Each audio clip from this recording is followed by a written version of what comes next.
Captain Jake Morrison walked across the metal floor of his ship. The walls around him showed pictures from space.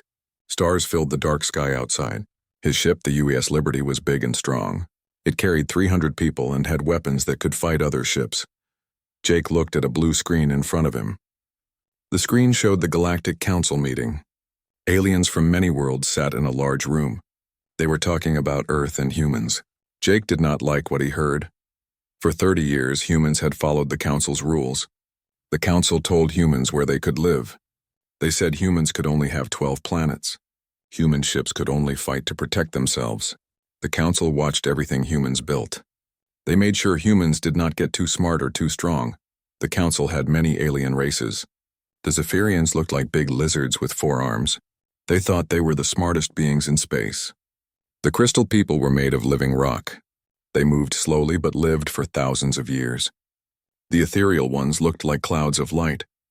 They could read minds and move things without touching them. All these aliens thought humans were young and stupid. They said humans only learned to fly in space 200 years ago. Other races had been flying between stars for thousands of years. The Council treated humans like children who needed to be watched all the time. Ambassador Lisa Crawford sat in the Council room. She was a smart woman who spoke for all humans. Today she had come to share good news. Human scientists had made something amazing. They built machines that could send messages faster than ever before. These machines did not need the Council's old systems. Lisa stood up and spoke to the Council. "This new technology can help everyone," she said. "Messages can travel across the galaxy in seconds instead of hours. It is safer and faster than what we use now. We want to share this with all races." The alien leaders looked at each other. They did not seem happy. Counselor Vexthai of the Zephyrian stood up. His yellow eyes were angry. His long tail moved back and forth like a snake. "Humans have broken our laws," Vexthai said. His voice was deep and mean. "They built new technology without asking us first. This is not allowed. Humans must be punished," Lisa tried to explain. "We built this to help everyone. We did not break any laws. The old rules say we cannot build weapons. This is not a weapon. It is a communication tool." But the Council did not listen. They had already made up their minds. One by one, the alien leaders voted. They said humans must give up the new technology. They said the Council would put watchers in all human science buildings. These watchers would make sure humans never built anything new without permission again. Lisa felt her heart break. She had tried so hard to make peace, but the Council only saw humans as a problem to control. She pressed a button on her wrist. This sent a message back to Earth. The message said the Council had rejected their offer. President William Hayes got the message while sitting in his office on Luna Station. Luna Station was built on Earth's moon. It was where the human government worked. President Hayes was an old man with gray hair.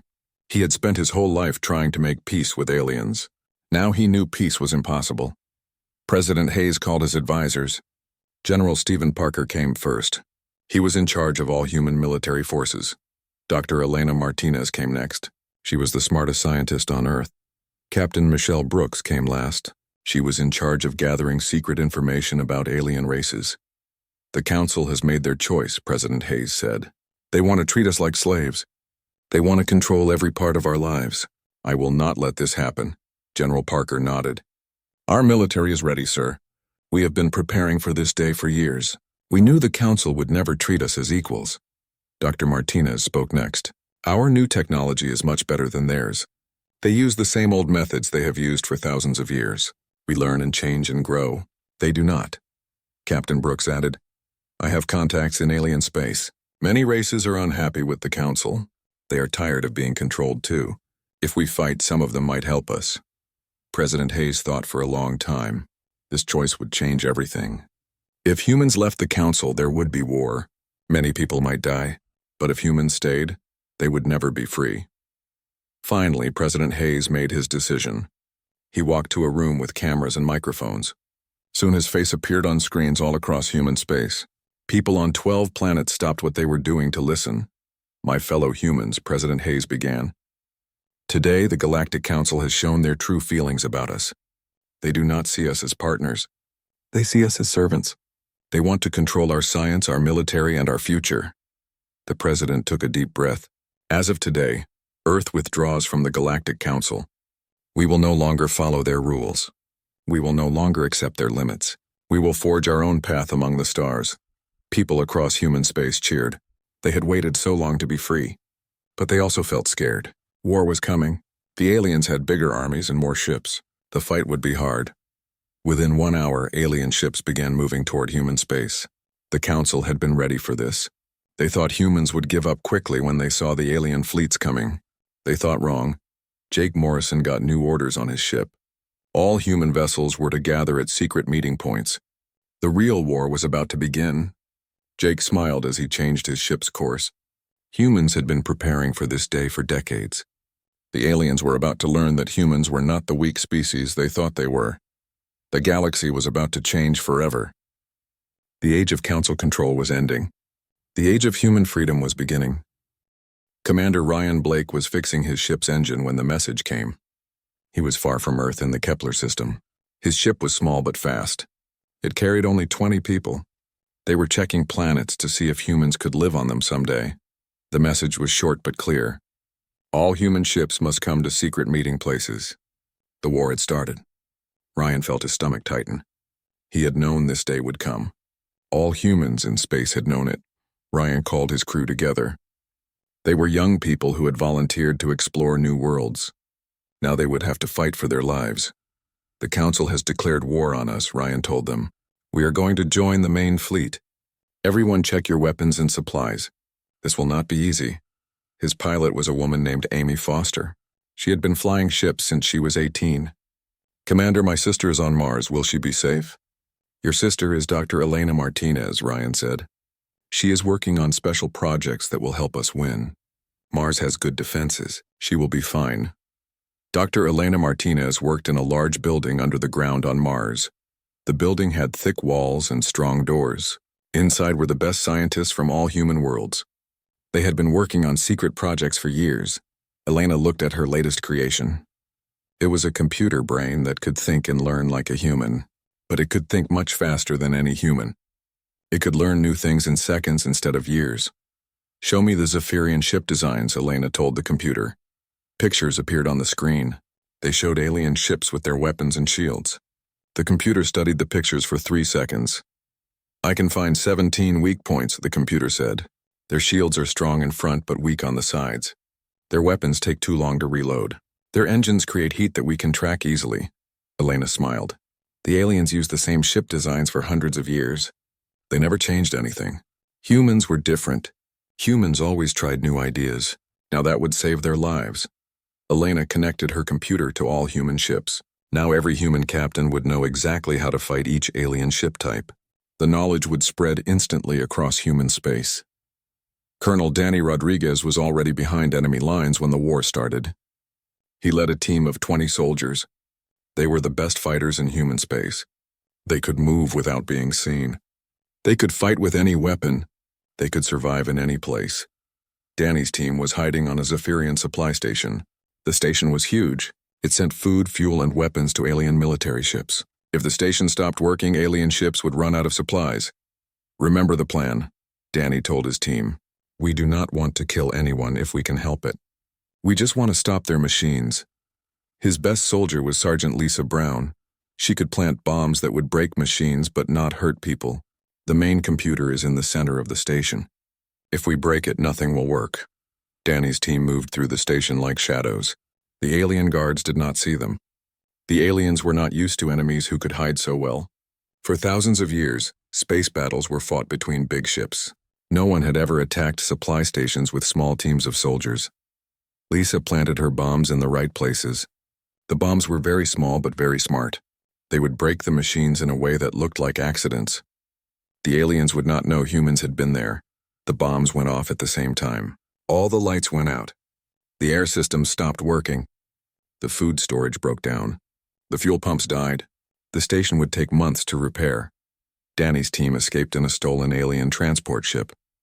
They left no trace behind. In one night, they had crippled supplies for an entire alien fleet. Similar attacks happened across alien space.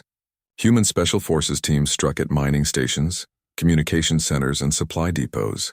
They moved like ghosts. They hit targets that aliens never thought to defend. The crystalline hegemony found their mining operations failing. Machines that had worked perfectly for centuries suddenly broke down. The crystal people could not understand what was happening. The ethereal collective watched their communication networks go dark. Messages that should have traveled instantly were lost or changed. Their mind-reading abilities were useless against enemies they could not find. President Hayes spoke to all humans from his hidden command center. The center was built inside an asteroid. From the outside, it looked like just another space rock. Inside were the most advanced computers and weapons humans had ever built. The aliens expected us to hide behind our planets, President Hayes said. They thought we would wait for them to attack us. Instead, we are attacking them. We are fighting the way humans have always fought. We adapt, we learn, we never give up. Captain Jake Morrison received his new orders while his ship traveled through space. He was to lead a group of ships to attack alien trade routes. Not to destroy the alien ships, but to force them to change their paths. For thousands of years, alien ships had used the same routes between stars.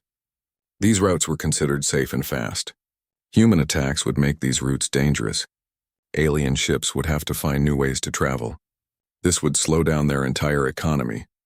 Jake's ship found an alien convoy carrying rare metals. The convoy had 5 cargo ships and 2 guard ships. The guard ships were much bigger than Jake's ship. In a straight fight, the humans would lose. But humans did not fight straight fights. Jake used Dr. Martinez's computer to analyze the enemy ships. The computer found their weaknesses in seconds. Jake's ships attacked from 3 directions at once. They hit the alien engines and weapons but avoided the crew areas. The alien convoy was left floating in space. The ships could not move or fight, but the crews were safe. They would be rescued by other alien ships in a few days. But the cargo would never reach its destination. This happened hundreds of times across the galaxy. Human ships appeared without warning. They disabled alien vessels and disappeared before help could arrive. Alien military commanders did not know how to respond to this new type of warfare. The galaxy began to change. Trade routes that had existed for millennia became unsafe. Communication networks that had never failed before went down daily. Economic systems that had run smoothly for centuries began to collapse. The Galactic Council called emergency meetings. They had expected to defeat humanity in weeks. Instead, they found themselves fighting a war unlike anything they had ever seen. The humans were everywhere and nowhere. They struck without warning and vanished without trace. Counselor Vexthai screamed at his military commanders. How can one primitive species cause so much chaos? We have thousands of ships. We have weapons that can destroy planets. How are they winning? But the aliens were learning what humans had always known. In war, the biggest army does not always win. The smartest army wins, and humans were very, very smart. Admiral Kate Sullivan stood in the largest war room humans had ever built.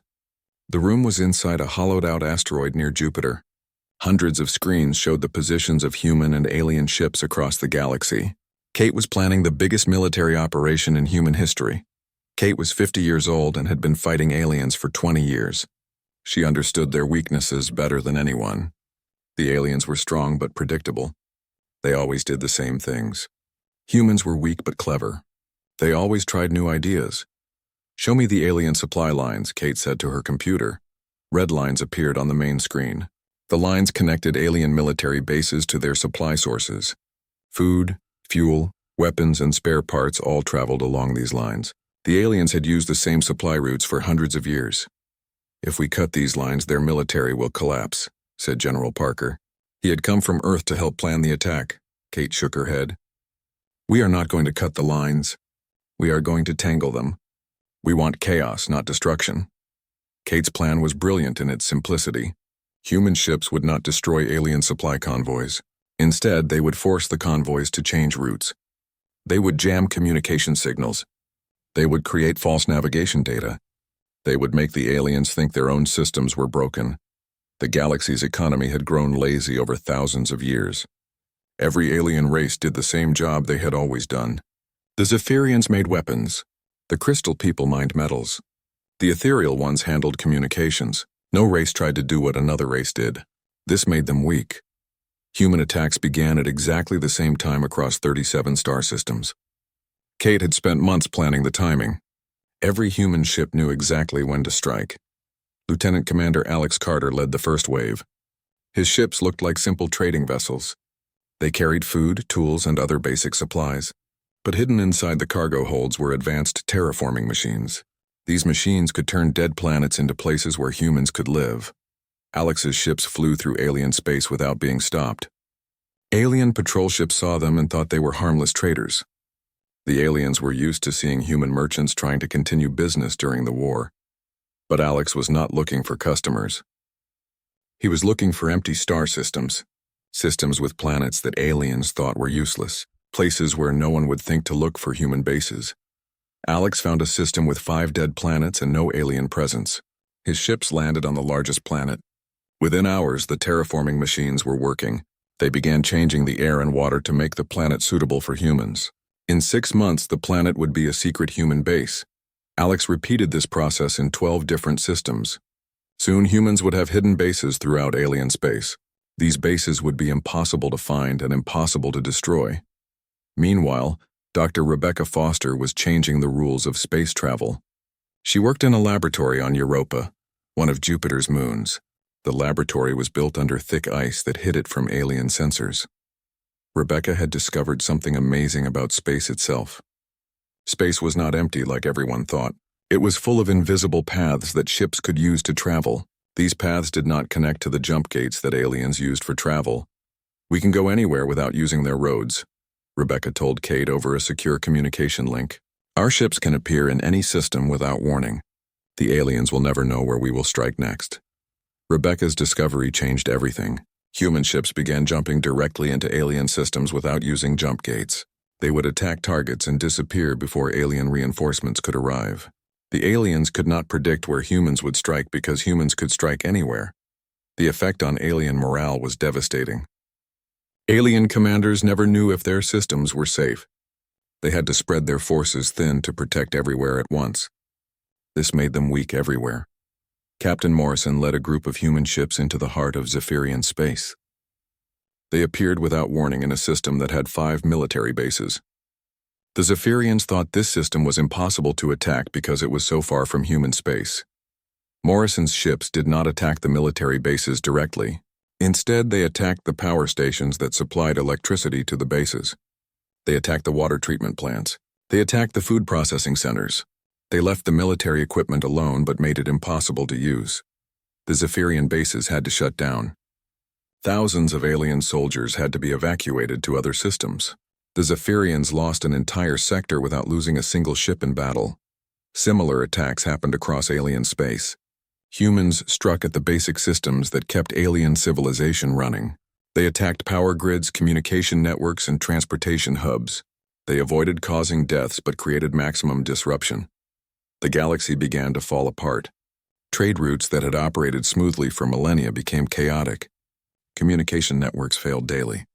Economic systems that had run automatically for centuries required constant attention.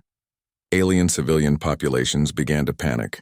They had lived in peace for so long that they had forgotten what war looked like. Now their daily lives were being disrupted by an enemy they could not see or predict.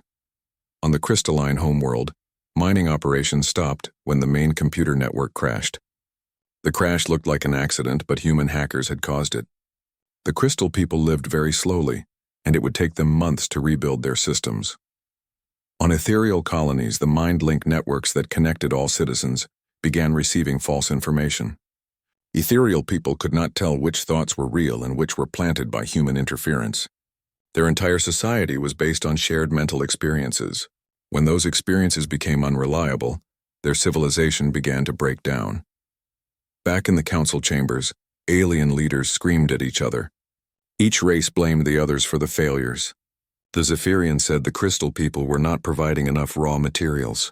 The crystal people said the ethereal ones were not maintaining communications properly.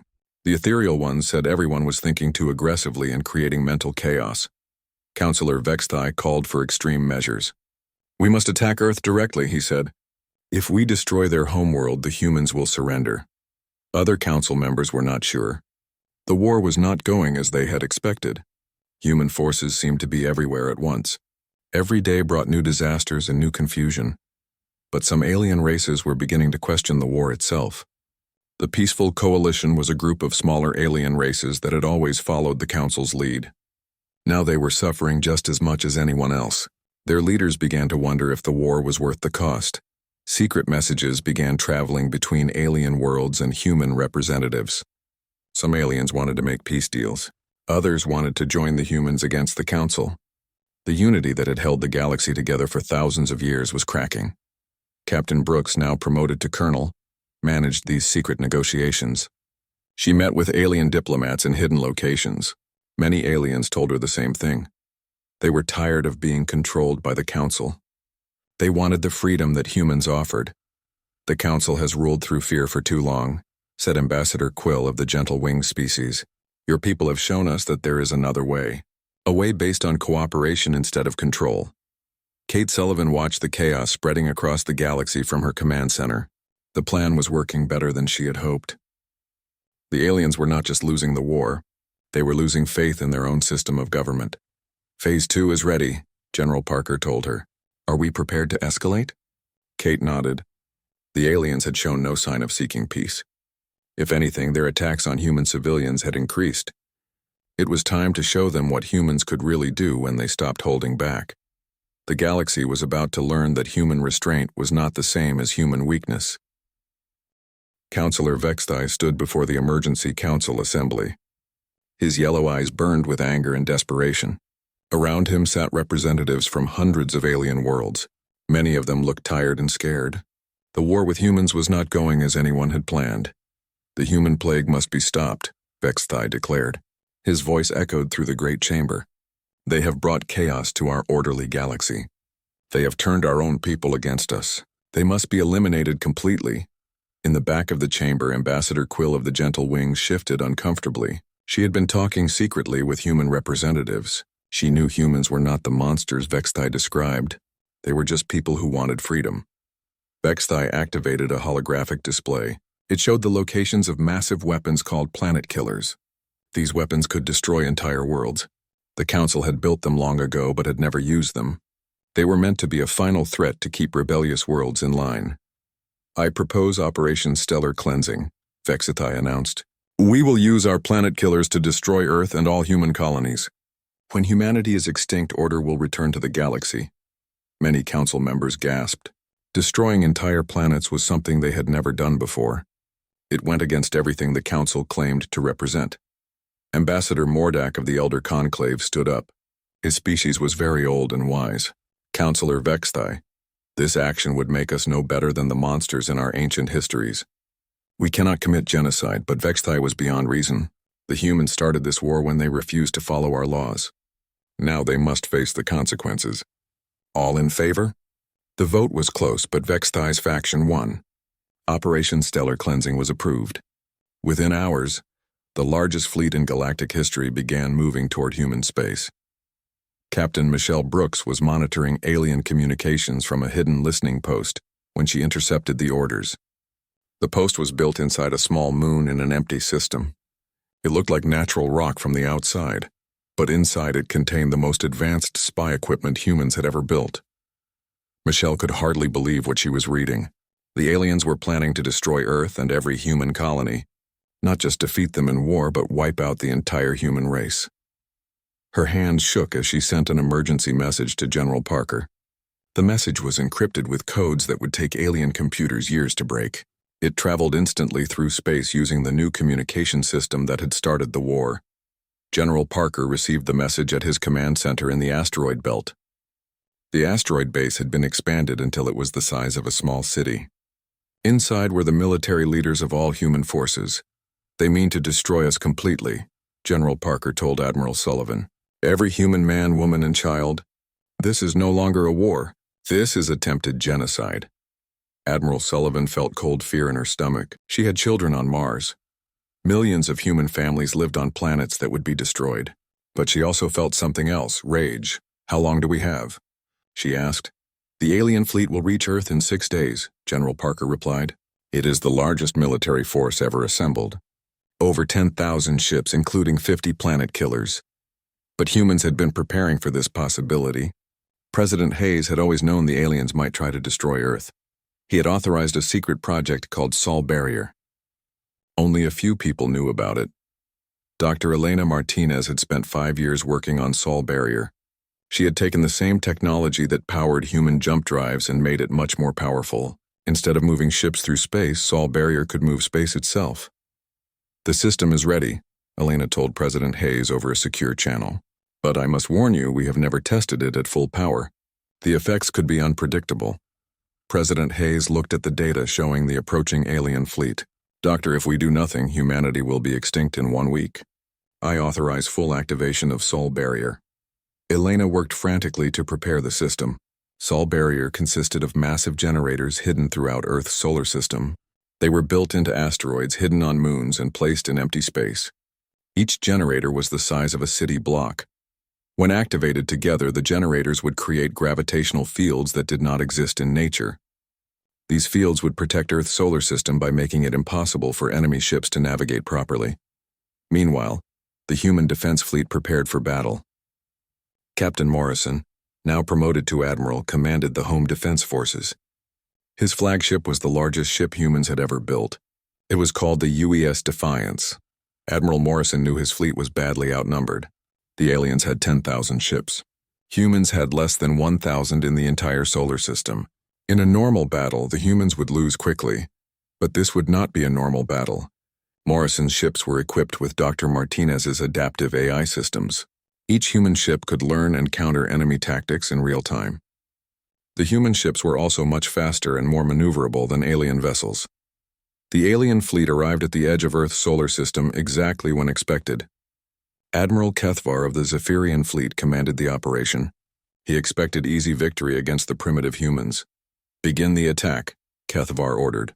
"Destroy all human forces first, then proceed to planetary bombardment." The alien fleet moved toward Earth in perfect formation.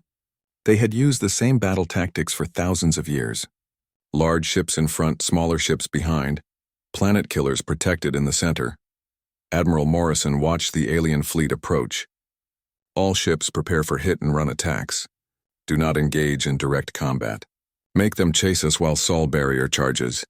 Human ships darted forward like angry wasps. They fired at the alien fleet and immediately retreated. The aliens tried to maintain their formation while pursuing the humans. This made them slow and predictable. Morrison's ships used Dr. Foster's new jump technology to appear and disappear without warning. They would materialize behind alien ships, fire a volley of weapons, and vanish before the aliens could respond. The battle went on for 12 hours. Human ships struck and vanished hundreds of times. The aliens began to lose formation as they chased elusive targets. Their perfect battle plan fell apart. Admiral Kethvar grew frustrated. "These tactics are dishonorable. Fight us properly!" But Morrison was not interested in alien ideas of honor. He was interested in protecting his people. Human ships continued their hit-and-run attacks while Sol Barrier finished charging.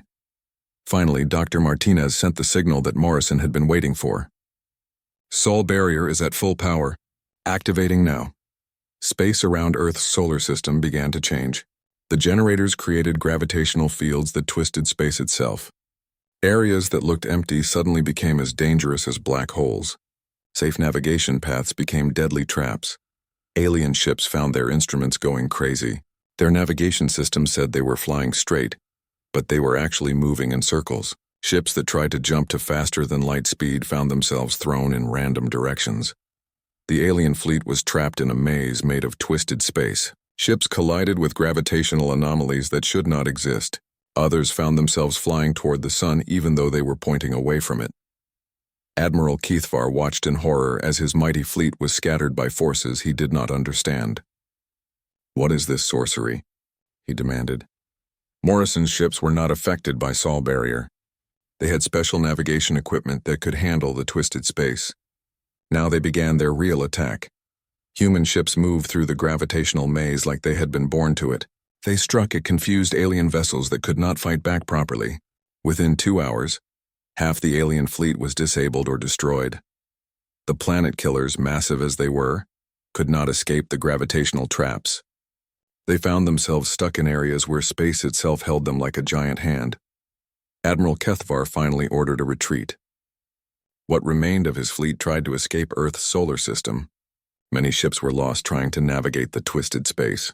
Others made it out but were badly damaged. The survivors carried news of humanity's impossible defenses back to Council space. The aliens had sent their greatest fleet to destroy Earth. Instead, Earth had destroyed them.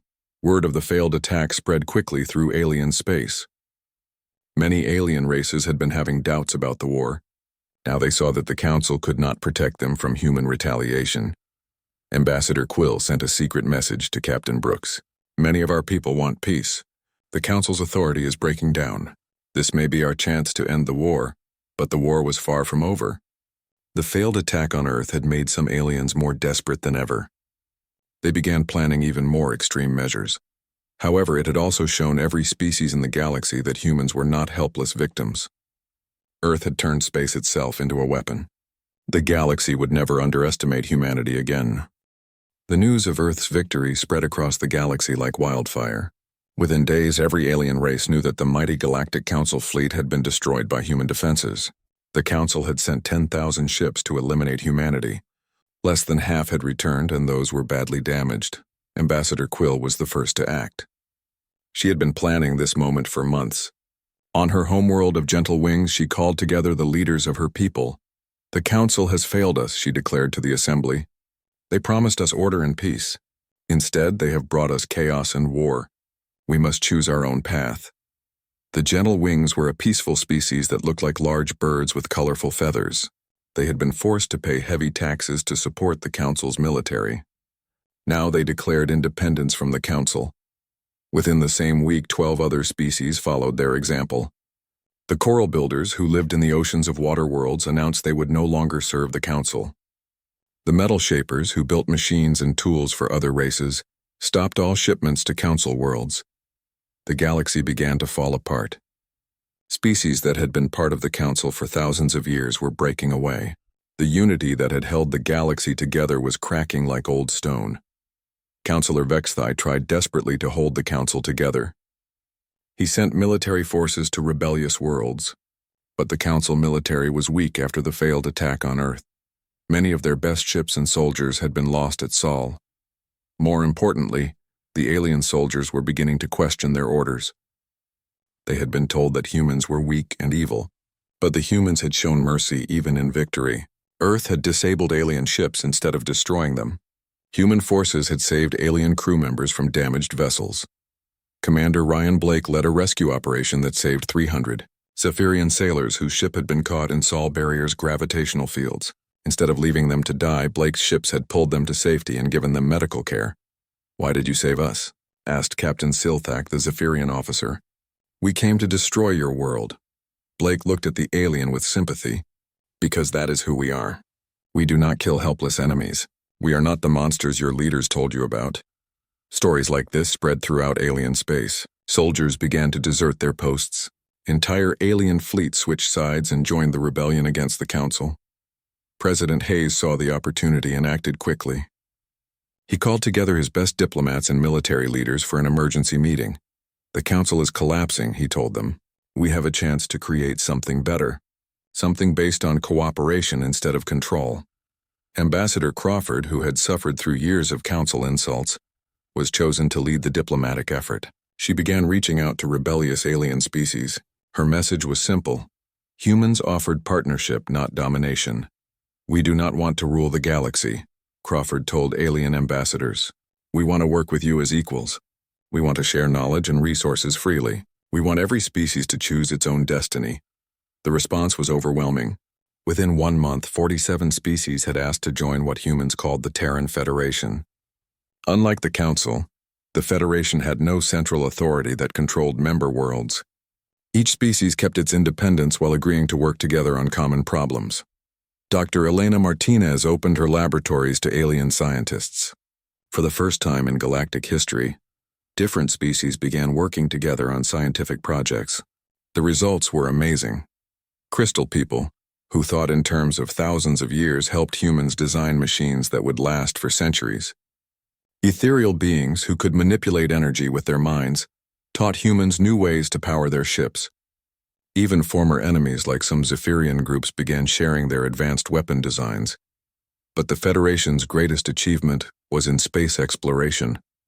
Dr. Foster's breakthrough in jump technology, combined with alien knowledge, opened up regions of space that had been unreachable for thousands of years. Commander Blake, now promoted to captain, led the first joint exploration mission to the galactic core. His crew included humans, gentle wings, crystal people, and even some reformed Zephyrians. They discovered ancient ruins that contained technologies beyond anything any current species possessed. These ruins are millions of years old, reported Dr. Sarah Kim, the expedition's archaeologist. They belong to a species that existed long before any of our current civilizations. The technology here could revolutionize everything we know about space travel and energy production. The discoveries proved that the galaxy had once been home to even more advanced civilizations. These ancient peoples had achieved things that current species could only dream of. But they had also destroyed themselves in wars over resources and territory. We must not repeat their mistakes, President Hayes declared in a speech to the Federation Assembly. We must learn to work together or we will face the same fate as those ancient ruins. The Federation grew rapidly. Trade routes that had been controlled by the Council for millennia were open to all species. Scientific knowledge that had been hoarded by Council elites was shared freely. Art, music, and literature began to flow between worlds that had never communicated before. Not everyone was happy with these changes. The remaining Council loyalists, led by Vexthai, retreated to their core worlds. They declared that they would never surrender to human chaos. They began building new weapons and planning new attacks, but their support was shrinking daily. Even among their own species, many individuals were choosing to leave Council space and join the Federation. The promise of freedom and opportunity was too attractive to resist. Admiral Morrison, now in charge of Federation Defense Forces, prepared for the final confrontation. Intelligence reports suggested that Vexthai was planning one last desperate attack. Not on Earth this time, but on the Federation's newest members. He wants to prove that we cannot protect our allies, Morrison told Admiral Sullivan. If he succeeds in destroying a Federation world, he thinks other species will be afraid to join us. The attack came 3 months later. Vexthai led the remaining Council fleet against New Harmony, a world recently colonized by the Gentle Wings. The planet had no military defenses and could not fight back, but Vexthai had made a crucial mistake. He thought in terms of the old galaxy, where each species fought only for itself. He did not understand that the Federation was different. When sensors detected the Council fleet approaching New Harmony, alerts went out across Federation space. Within hours, ships from dozens of species were racing to help. Human vessels, crystal mining ships, ethereal science stations, and even converted cargo haulers joined the defense fleet. Captain Morrison arrived at New Harmony to find the largest space battle in galactic history beginning. But this battle was different from all the others. Instead of one species fighting another, it was the old order facing the new. The Council fleet was larger and more powerful than the defending Federation forces. But the Federation ships fought with desperate courage. They were not just defending territory. They were defending the idea of freedom itself. Morrison's human ships used their advanced tactics to disrupt Council formations. Crystal ships, slow but incredibly tough, absorbed enemy fire while Federation attack ships maneuvered for better positions.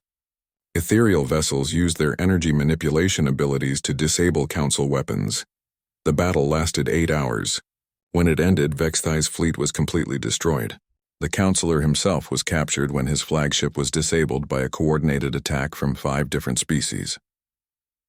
The victory at New Harmony marked the end of the Council's power.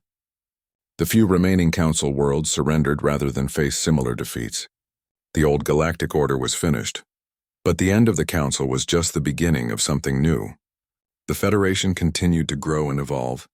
New technologies emerged from the combination of different species' knowledge. Exploration missions discovered hundreds of new worlds suitable for colonization. Art and culture flourished as species learned from each other. Human music combined with ethereal light shows created entirely new forms of entertainment. Crystal sculptures powered by human technology became popular throughout Federation space.